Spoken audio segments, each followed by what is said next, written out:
gods were angry. Started 2 months ago and hasn't stopped. Shadows in the clouds, smoke in the skies. We had been trembling in our homes for weeks every night as the elders warned us of impending doom and horrible death. We were wise to heed their warning as one night, a falling star came from the heavens and flattened the town hall. Thankfully nobody was harmed, as we were all deep in the caves under the mountain safe and sound. Stars fell around us. Streaks of light coursed through the night sky day in and day out.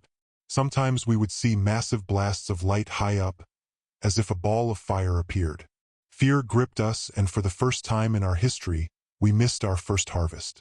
Too scared of potential destruction, we let the fields grow too much, failing to harvest for the first time in generations.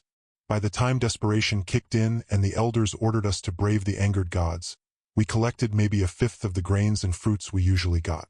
It didn't help that a few falling stars had set our largest field on fire and we couldn't save it. We were very much on the brink of a food shortage now, and desperation was setting in. As per tradition in times of shortages, we gathered at what was left of our town hall. I was one of the men who volunteered for rationing, reducing my food supply and handing it over to someone else who needed it more. I would eat once every 2 days as opposed to twice every day. Sacrifices had to be made, but we would endure. We always did. Despite prayers and rituals, however, the gods carried on their war in the skies. What did we do to anger them? Why did they harm us so? What did we do wrong? It mattered not. One day, I had decided to go out and brave the gods' terror and fetch a gopal from the forest. It is a type of delicious fruit that grows from small bushes on the forest floor, and we consider it a delicacy, a treat that can be made into cake. I had been saving my ration, not eating for over a week in an effort to trade it for some cake mixture so I could bake a cake for my little niece. Her birth week was upcoming and I wanted to make sure that she understood. Even through the madness, there was always happiness to be had somewhere. I had slipped out during a meeting and, despite my grumbling stomach, made my way through the forest with the largest carry item I could find. Maybe if I was lucky, I could find some edible roots and mushrooms on the way and fortify the pot at tonight's community dinner. I had my blade, my helmet, and my borrowed tote, and the will of a happy child to carry me through the day, despite my growling belly.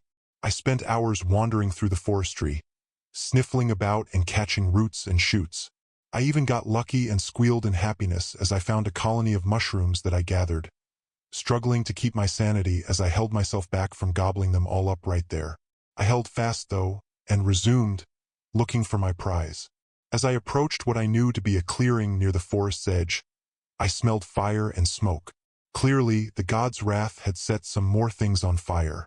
I ignored it, prepared to run at the first sign of a flicker or flame of the forest burning, and made my way through to where I knew at least one gopal bush was.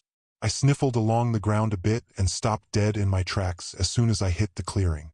Something smelled amazing. My tummy grumbled angrily at me at the smell of whatever that was, and I looked around. My hunger turned to fearful terror as I spotted what was responsible for the smell. For creatures of varying sizes, wearing clearly metallic armor, gathered around a campfire. They were huge, obscene monsters with 5 long fingers at the end of each of their only 2 arms. They stood up straight from the ground on 2 large muscled legs. They had strange tufts of hair around their faces and atop their heads with rows of sharp teeth showing through.